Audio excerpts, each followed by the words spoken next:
Hello everybody, tonight is the last webcast of the week for week 9 InDesign 1, and we are going to finish up what we've been talking about this week about layers and working with text, but this is actually going to launch us into a whole new topic which will start in a little bit more detail tonight and then continue through the next week that we have webcasts.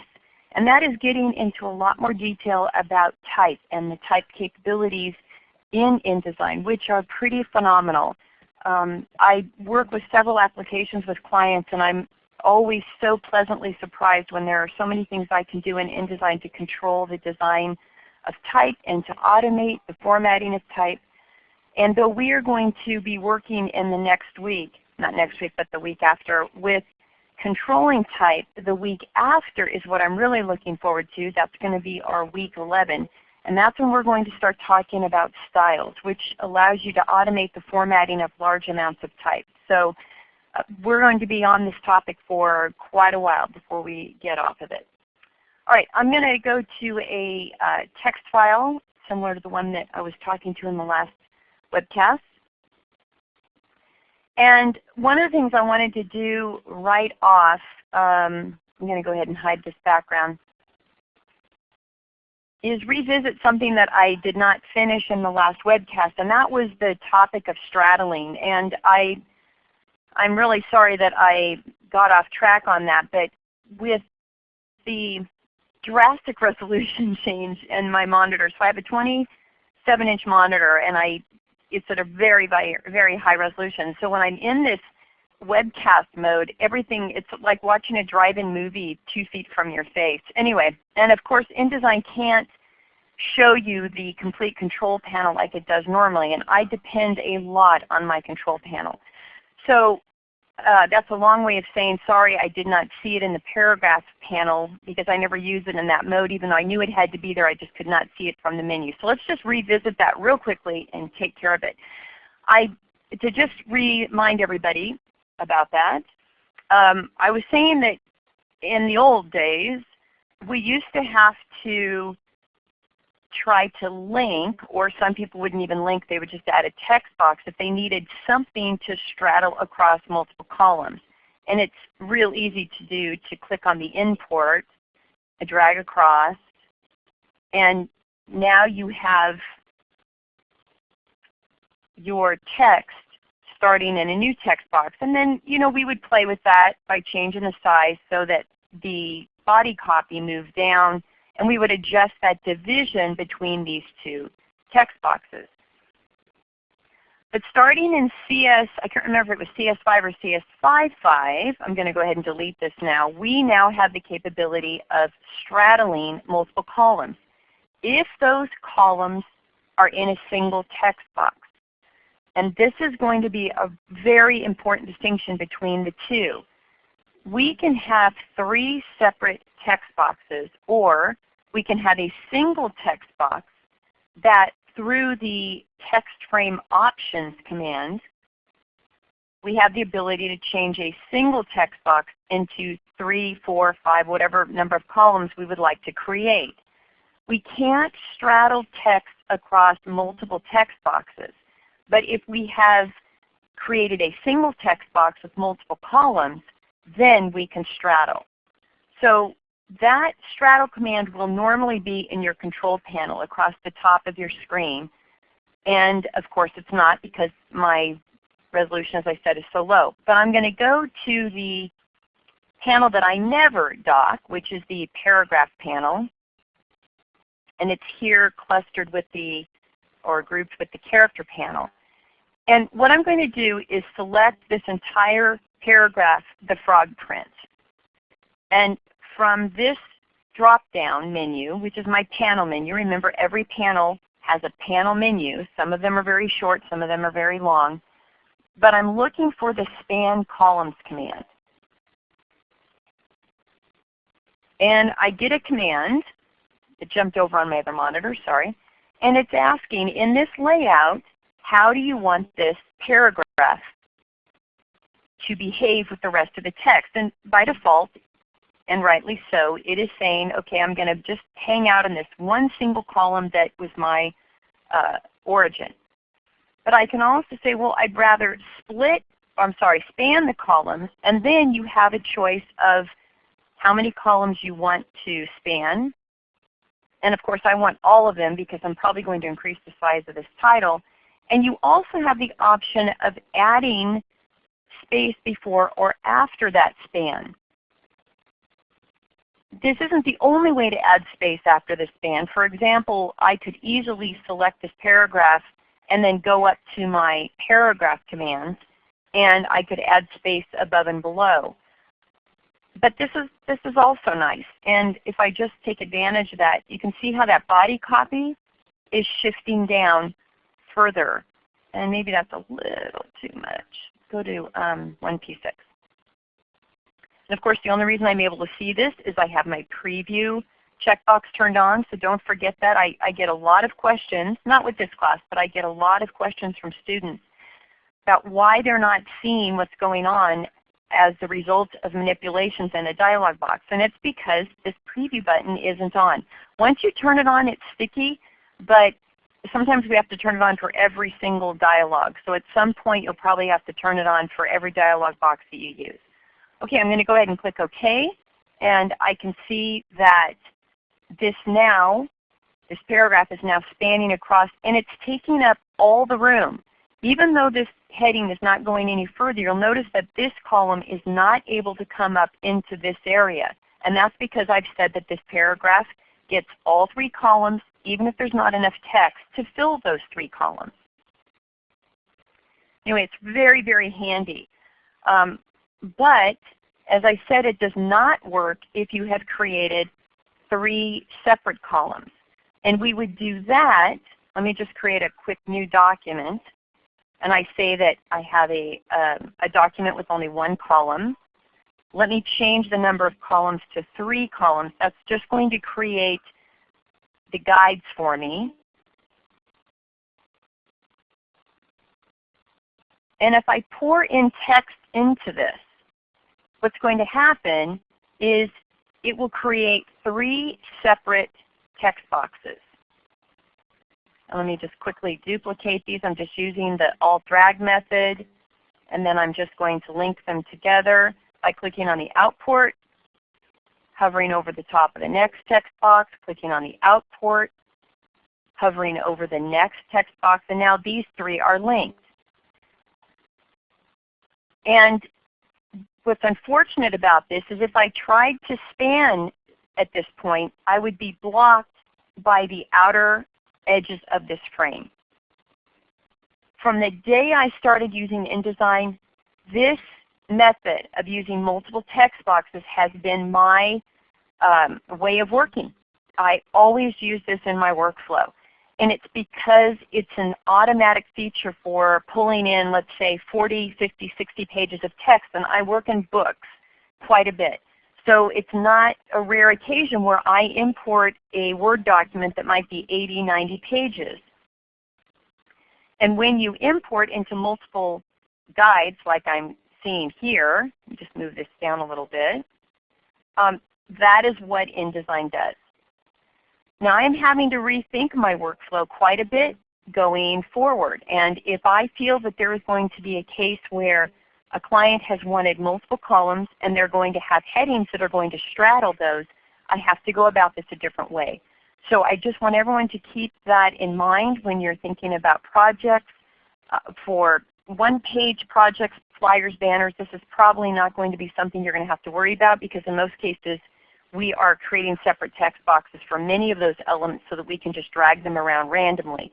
But you get into a tech note or an app note or any other document that's going to be multiple pages, and I would say client proposals is one of the most popular reasons why people in InDesign are creating multi-page documents. You are going to have to deal with this. So just give it some thought, be aware of it, and you'll make the right decision. All right. Getting back to this. I want to visit some of the InDesign type menu options that are specific to InDesign. You're not going to see these in other applications, at least that I know of. And one of the first ones is a bit obscure, It's one of those, if anyone listens to any of the InDesign Secret podcasts, David Blattner and Anne-Marie Concepcion always have this obscure feature of the week. And I'm sure that this one has been used several times, but it can make a big difference in the look of your document. I'm going to move down the page just a little here. I think I've got an example. I'm looking for a quotation mark to really demonstrate this. I think I pushed it to the second page. Here we go. Let me let this refresh. All right. If you look at this paragraph here, and I have made it larger so that it stands out more, and I'm going to go into preview mode so everyone can see kind of the shape of the type. What happens when you have either quotation marks or any other type of punctuation at the beginning of a line or at the end of a line, sometimes what happens is it interferes with the shape of that text. And if you just squint your eyes a little bit, you'll see that the white space created underneath this quotation mark and this quotation mark makes the paragraph look like the text is uneven. And so InDesign, knowing that it was going to have to be the premier text king of the world when it came out, it had to deal with a lot of things that professional publishers really required in their workflows.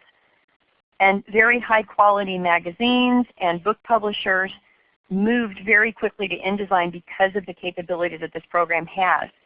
So how we fix this is through a feature called optical margin alignment. And it's a very strange place where we find this. It's a panel called the Story panel. And if I click on this text box, I'm going to go into the window menu, go to Type and Tables, and I have this Story panel.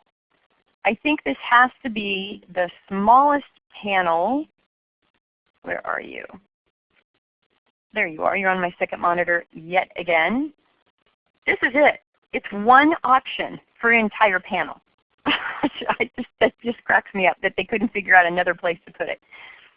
But it's probably because it gets applied to a text frame rather than to a character or a paragraph. And for many reasons, for me, this is unfortunate because if I want to apply it to every text box, I have to select all my text boxes and then apply this option. Let me just demonstrate it first and we'll talk a little bit more about it. I'm going to click to turn this on. And immediately you're going to see that the quotation marks go outside of the edge of the frame. And by doing that, it has evened out this left edge and made it much easier for the human eye to scan down that left edge. By default, the optical margin alignment is usually the size of the type in that text box. And the majority of my type in here is 12, which is why we're seeing the 12 here in the dialog. Now this paragraph happens to be 17. So what I might do just for demonstration purposes is change this number to 17. And you'll see that the quotation marks get forced even further out.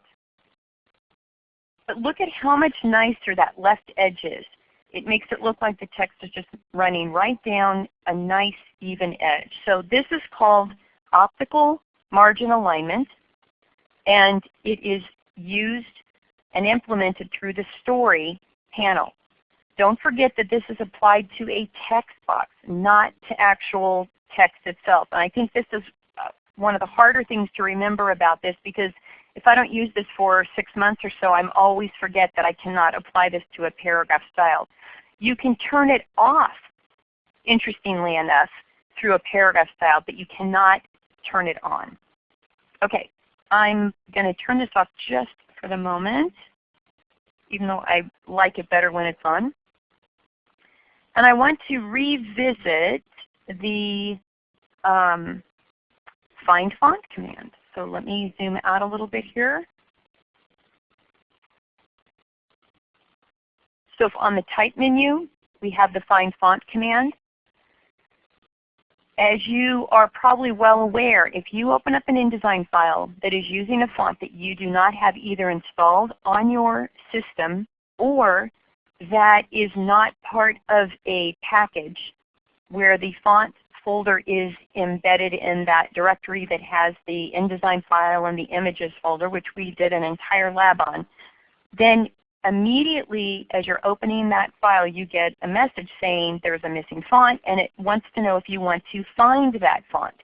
If you don't ignore that and just move on, this is the dialog that it brings up. And this is always a great place to do a quick check to see if there are fonts in your document that don't belong there. A typical font that sneaks in is Times. And that's because Microsoft Word uses Times as the default normal style in just about every version I can think of. So you're bringing something in and it doesn't get changed, and all of a sudden you see that there's Times in here. So what I do when I'm having to deliver a project for a client is I make a quick look here in the Find Font, and I see that I've got Times in here, and I find it, and then I take it out. Another purpose for this is even though OpenType fonts allow my PC clients and my Mac clients to trade files back and forth because it's the same font installed on both machines, that is not the case with TrueType fonts, which are very popular on PCs. So for example, I've had this happen twice in the last 2 weeks. I have 2 different clients that are trading files back and forth between a counterpart in the office on a PC and the other person is on the Mac. We tried to choose all OpenType fonts, but Zap Dingbats slipped by me, and in both cases was being replaced by a PostScript font on either machines or a TrueType font. So every time that document traded between machines, each person got an error. And then they would go in and they would change it so that it was compatible with their system font, and then when they traded it back, that person got an error. So this is another argument. We're going to have several arguments for OpenType fonts tonight, it just so happens. But that's another argument for using OpenType fonts, besides all the other wonderful things about OpenType fonts. So let's say that you're missing Montague scripts, which we've used a lot this semester. If you first go into this dialog, in most cases the additional info down here is closed, and you have to click on the More Info. But let's just stick with what we've got right here, and then we'll expand that. I can click on a font, and I can say, where is this in my document? And that's really important when you're trying to find a missing font, which will have a yellow triangle instead of the symbol for that type of font, because you're not sure whether it is supposed to be in the file or whether maybe this is just something that appeared there in a space or in a paragraph that's not being used. So I click on Find First, and it finds the occurrence of, in this case, Montague scripts. I can change a font. I can go through and say, for every occurrence of Montague script, I would like you to change it to any font on your system. And let's just say it's Minion Pro. The font style, I could decide if I wanted it to be one of the many different styles that are included in that OpenType font. And I could just say change and find to do it one at a time, or I could just click on change all and it would come back with a message saying you have changed 3 or 4 instances of this font to this other font. It's very important when you get into paragraph styles that you take into consideration whether you are changing these as a local change, which means it just overrides the font in this case, but it may not have overridden the definition for that paragraph. And to do that, you would need to be sure that redefine style when changing all is turned on. If you choose this option, it means that it goes into your paragraph and your character styles, changes the definition of those paragraph styles. And I'm going to revisit this again, believe me, when we get into paragraph and character styles, because this is going to be extremely important if you decide to make a global change to your document. And sometimes it's almost easier to do it through the Find Font than it is to do it through the Paragraph Designer. But the Paragraph Styles panel, excuse me, that's FrameMaker. but at the same time you need to know what's happening in the background. So let's now just go beyond this and click on more info. And you can see that it's giving you quite a bit more information. It's telling you not only that it's an open type font, which we know up here, it's giving you the version restrictions, the path to that font that's being used, which happens to be my font control panel because I'm on a PC, how many characters are using Montague script, and what page is using it. And it's being used, as you can see, on page 2, if I look down on my bottom left-hand corner, and I have 11 characters, which means that somewhere in here I probably have a space or something that's using it. 1, 2, 3, 4, 5, 6, 7, 8, 9, so I've got 2 extra characters somewhere that is making use of Montague script. All right.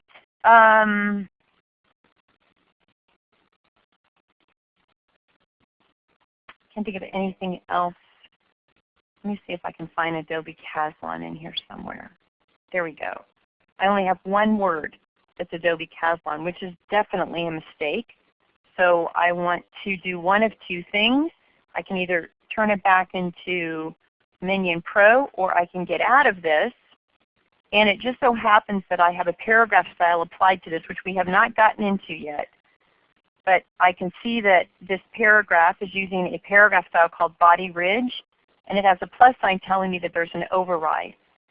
I'm going to right-click on this style, and I'm going to say I want you to clear all the overrides in this paragraph.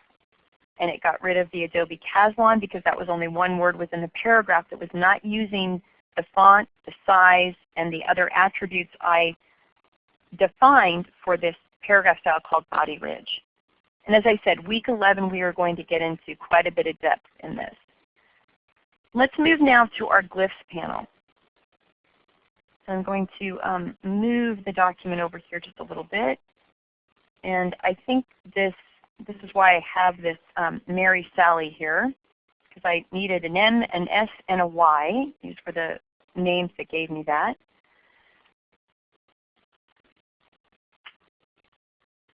Oh, come back, come back, come back. Let's try that again.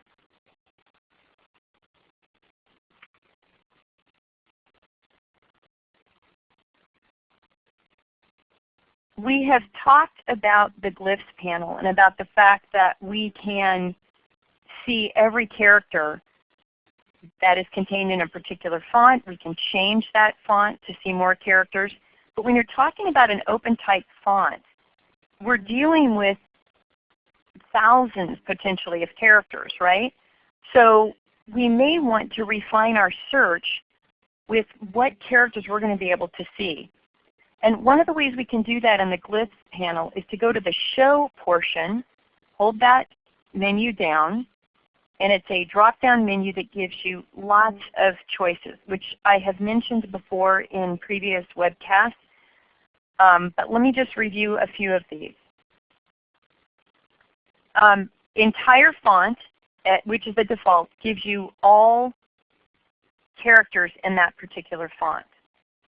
Some of the other useful subdivisions of this are numbers. And in this case, I have true fractions, I have superscripts and subscripts. This is a big difference between 1/4 versus 1/4.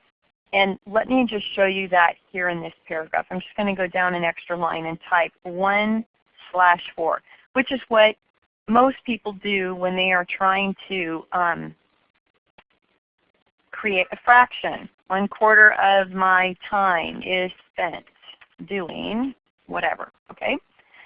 Then other people try to get a little fancier and they say, well, I'm going to make this a superscript and I'll make this a subscript. Where's my little 4 subscripts? And sometimes that looks better and other times it doesn't.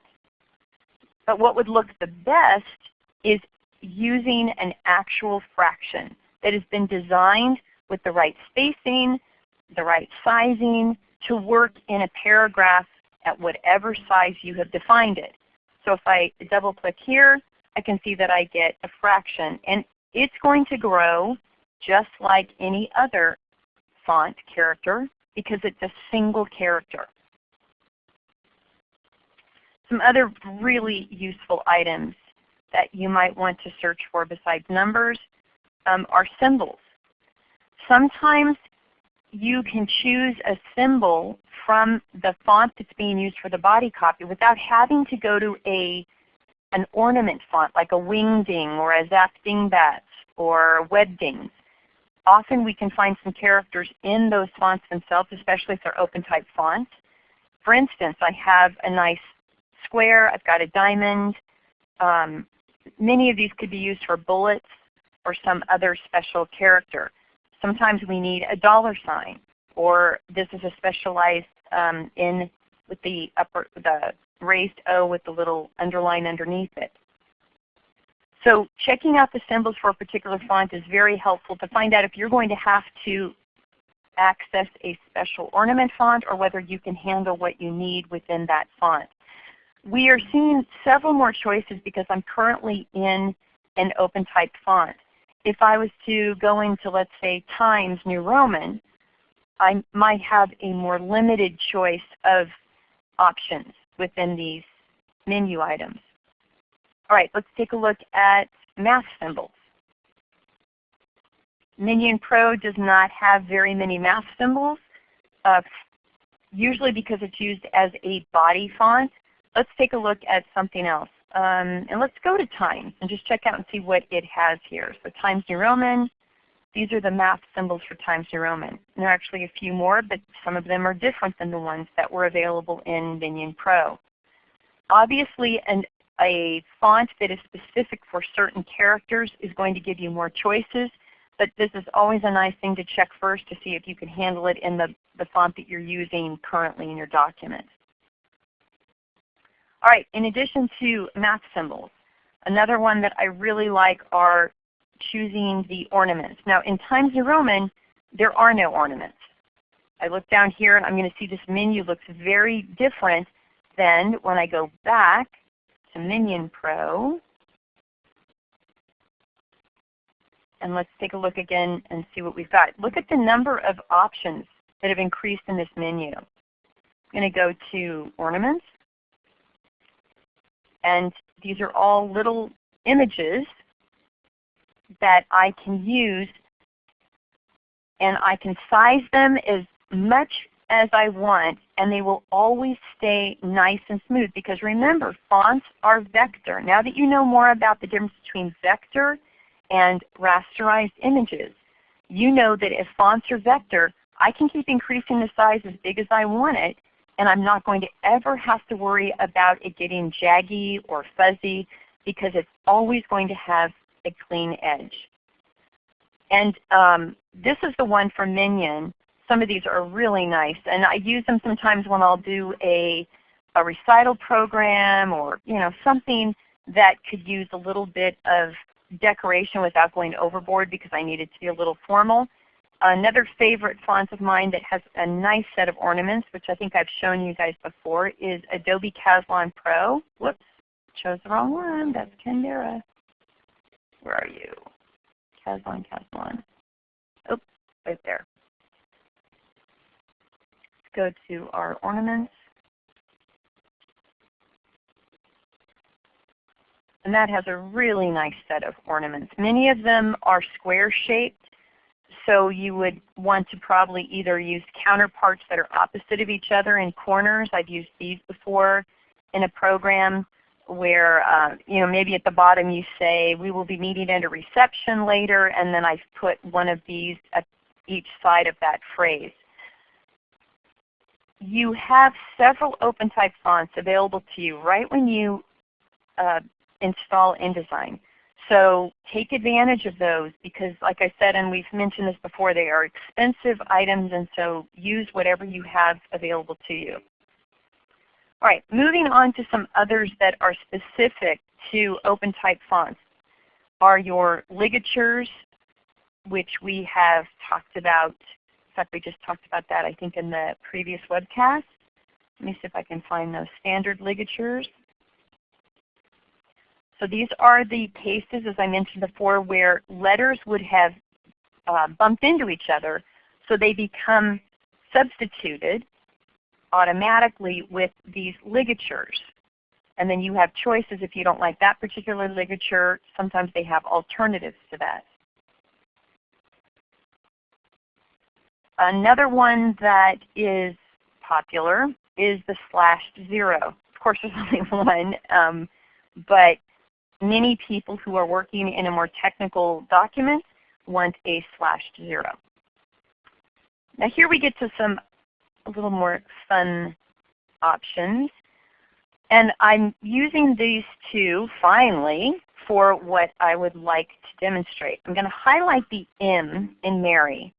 And then from the glyphs panel, you can see it immediately switch to Montague script, because if you have text selected, your glyphs panel by default will always reflect what you have selected. And in this case, I want to find out what alternatives I have to this particular glyph.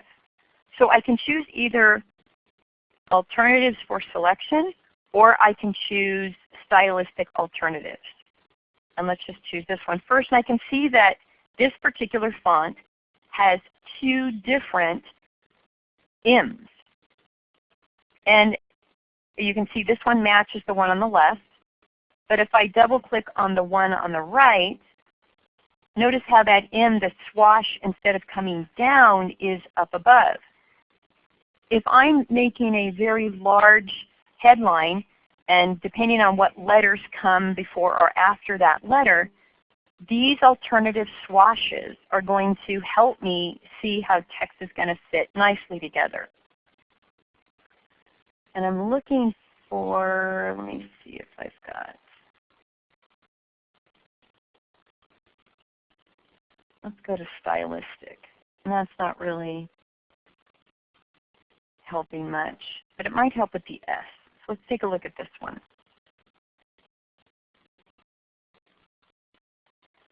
In this case, we have more of a cursive S versus more of a handwritten looking S. If I double click on this one, you can see how that is quite different from the other alternative. Now you'll probably already notice that this Y at the end of Sally does not match the Y at the end of Mary. And that's because I had already chosen an alternative. So the one in Sally is just the standard Y. And then we have one with a slightly bigger descender that gets a little fatter. And the last one is the one that we see up here in Mary, which has a much deeper descender. Now once I've started choosing these alternatives, you can see I've got one more here, which is a little interesting because I'm not sure how I would use that unless it was at the beginning of a word. So let me just add an a Y in front of here. Whoops. And that's going to be too big. Let me bring this down a little bit. All right, let's try this now.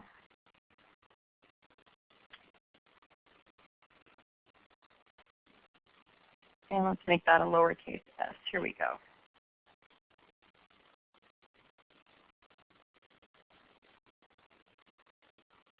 Y-E-S. That might work, but that would actually be really pretty at the beginning of a word that starts with an S. I keep saying S. Starts with a Y. Especially a lowercase, but you can see that's not going to work at the end of the word Sally. This is just way off. So take advantage again of any font that you find that is slightly decorative. You might select a letter and then go in and choose alternatives for that selection. There are far more choices that I do not have time to cover tonight, but just because it would take a long time, especially with a font like Minion, to go through each one of these. But it's really fun and interesting, I think, to find a font that you're excited about for a project and then go through and see what types of characters does it hold. And scientific inferiors, just all kinds of things. All right. I want to talk just a moment about the upcoming lab. This is Lab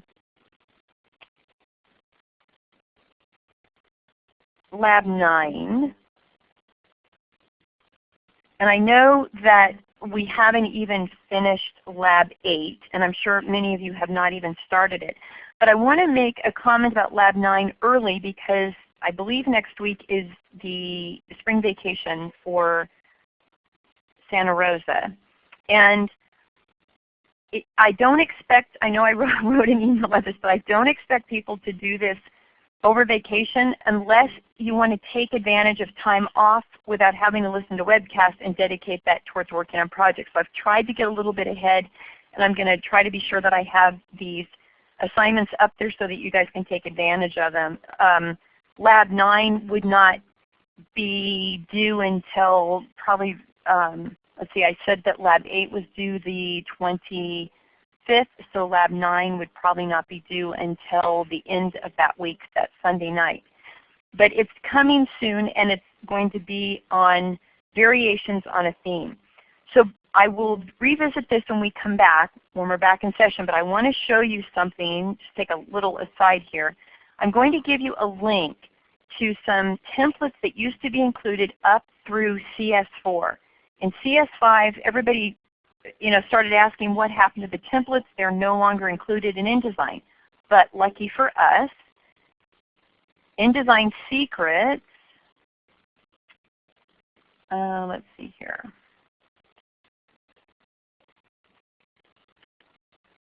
And I'll include that link, was given permission from Adobe to take these templates and to put them on their website. So once you get to this page, you'll scroll down. I'll let this reformat here, refresh. And you'll see there's a link here. You can find the InDesign templates here. So let me just take everyone through this.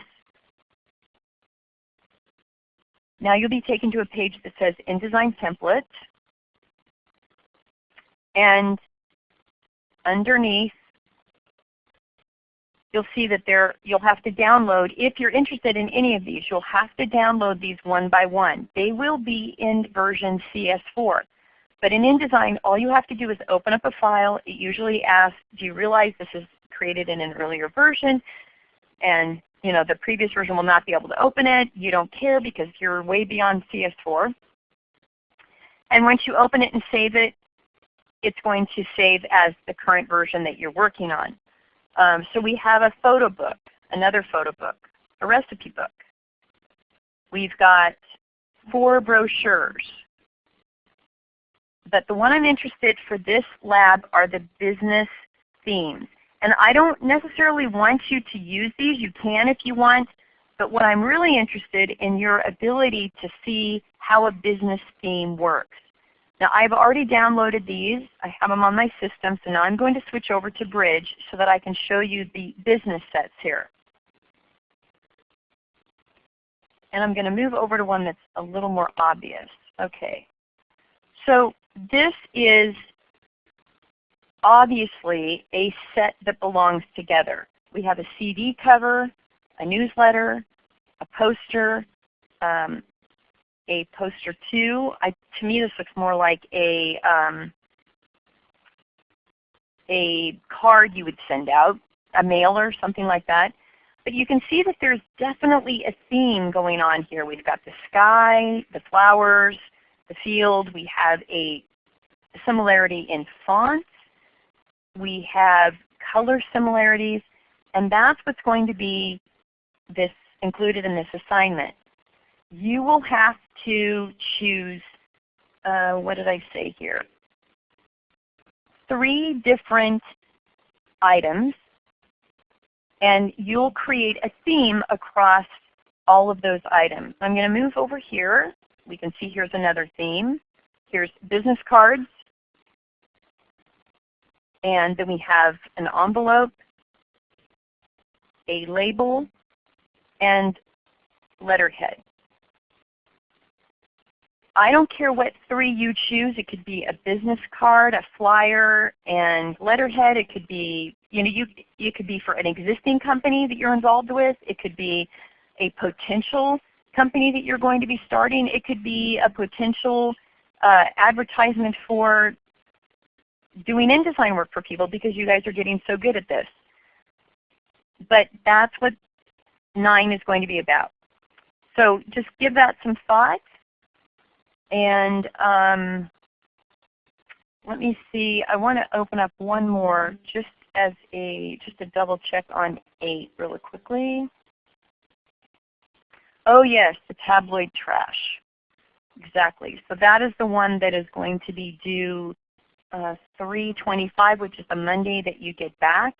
So hopefully, I think this is going to be a lot of fun. The samples are crazy that people thought of. I was really excited about the stuff that Cindy had that I could show you guys since this is my first class at Santa Rosa. I really enjoyed seeing people's samples. And in fact, I'm so glad that a couple of you have sent me emails or posted on the WordPress blog about how helpful seeing other people's work is. For me, it is so inspiring to see other people's work because it just opens all kinds of doors mentally for me that I just never would have thought of. And then it allows you to go forward and create something that no one else has thought of. And as difficult as this semester has been with all of the administrative problems and everything else that has gone on underneath the teaching of this class, the one thing I absolutely am in love with is seeing your work and seeing the progress of your work. My training is typically corporate training. I go in for a day, I go in for 2 days.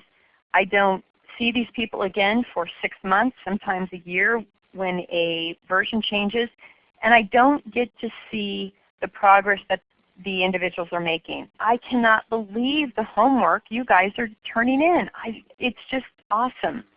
How far you've come in this class is just amazing, and I think it's really a tribute to how hard you guys have worked and really focused on doing things that you're passionate about, that you're creative about. Some of you have not wanted to maybe use some of your own personal things, which is fine, but you're definitely demonstrating that you know how to use the tools. So I'm really excited about that. Okay, let's get back. I just have a few minutes to go forward with a couple of things I want to get ahead of, which we'll be talking about more. So let me go ahead and I'm going to close Bridge here. We don't need that open. And we don't need this open. Let's go back to InDesign.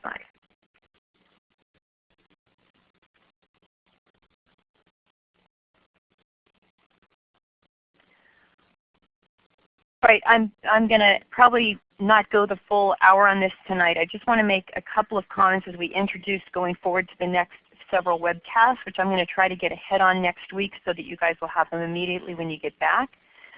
And that is, as we move towards text, we need to start thinking about how the industry thinks about text, and what are the descriptions we give them, what do we expect when we say that there's a certain type of text.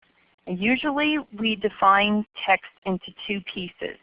We say that we have body text, which really is our body copy, and it's the bulk of what you're reading out there. This is what magazine articles are, newspaper stories, web pages. They require fonts that an individual can pick up and read large amounts very quickly. So traditionally, that has been serif fonts.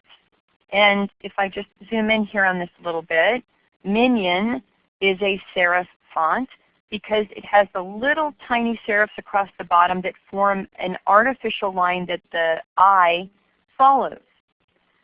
And that was the justification for saying, oh, all body copy should be serif. But that's not the case anymore. People have really changed their mind for lots of reasons. One, we have much better sans serif fonts than we did. Sans serif, right, without serifs. So I'm just going to highlight this paragraph and make it myriad. And you can see that none of these characters have the little squigglies that we see over here on the right. So sans serif and serif, which I know we've touched on before. Typical fonts that you will see in serif are Minion, Warnock, which was the founder of Adobe, so we had a font named after him. Garamond Pro, or Adobe's version is Adobe Garamond Pro, Caslon Pro, Times, Arno Pro. These are all industry-known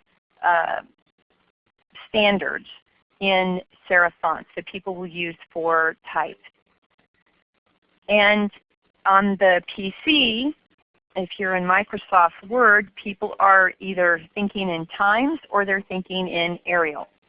I would shy away from Arial unless you needed to place that on a website. And that's the other thing that's changing people's minds about whether we use serif or sans serif for large amounts of type. Websites are moving often towards a cleaner look, something that when it's digitized it doesn't look fuzzy, which is the problem sometimes with some of these beautiful serif fonts. They just don't look well when you're trying to, or they don't look, what's the word I'm looking for? They just don't look clean in an environment where someone is having to visually read these on a piece of media, their cell phone, their iPad, their whatever tabloid they have. So they choose to go with a sans serif font. What I would ask you is to just look at what is the purpose of your piece. Who is your audience? How are they going to be reading it? And all of those things are going to help you make the decision as to what is the best font. I've loved the Bodhi pages that came in.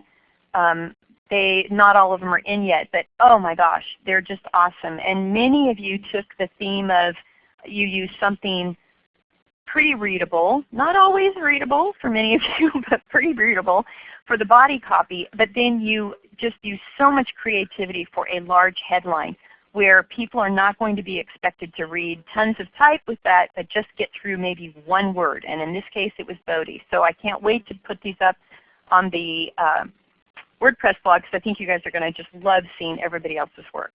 Okay, the other type of item that we must deal with are our headlines.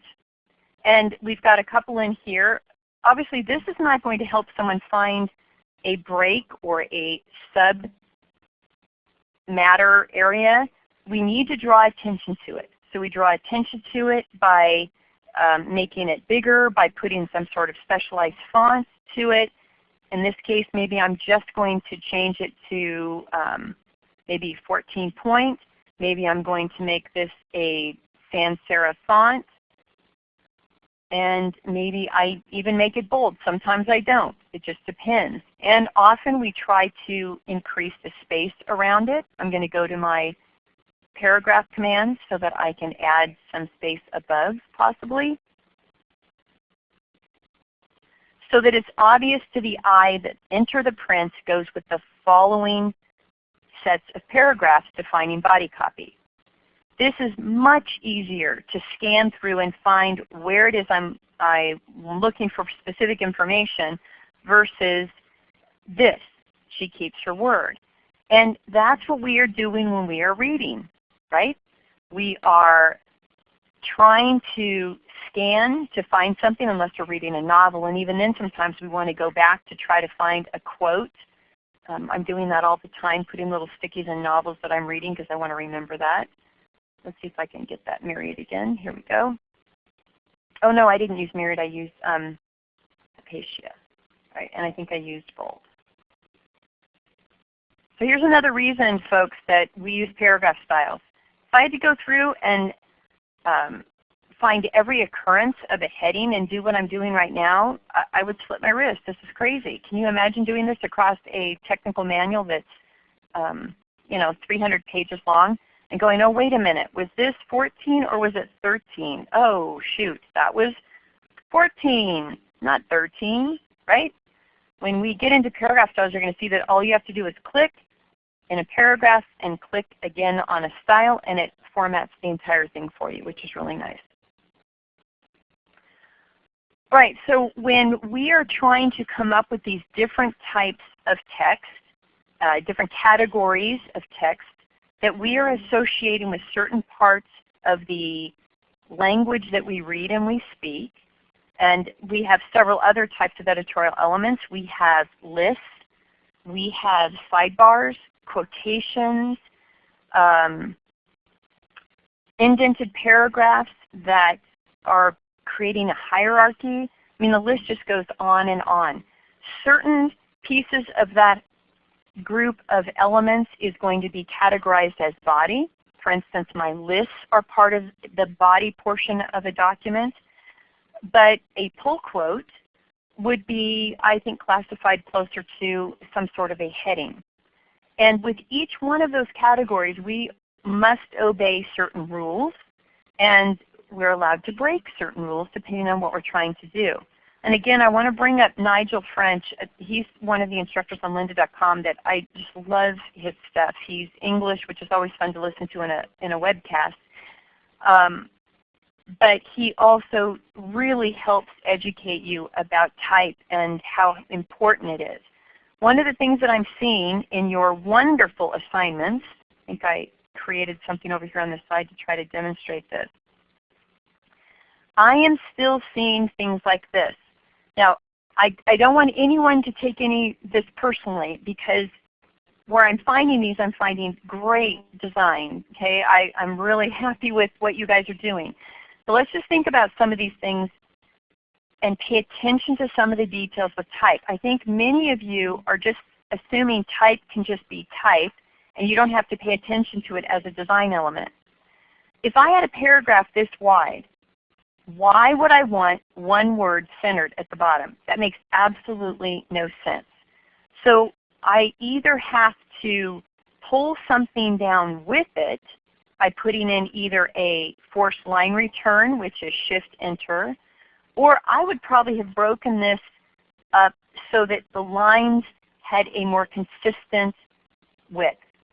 And to do that, maybe I would change the width of that text box so that I had a little bit better sense of the wrap. If I was restricted to a particular width, then I would probably, if this wasn't a manual, I would have started changing my line breaks up here, moving through. Of course, I'm reading this at the same time, everyone. You've got to make sure that if you're doing small amounts of text, poetry, or smaller descriptive paragraphs, you want to make sure that the flow of those words goes with your lines. For example, full of joy and merriment. I don't want to go full of joy and merriment for.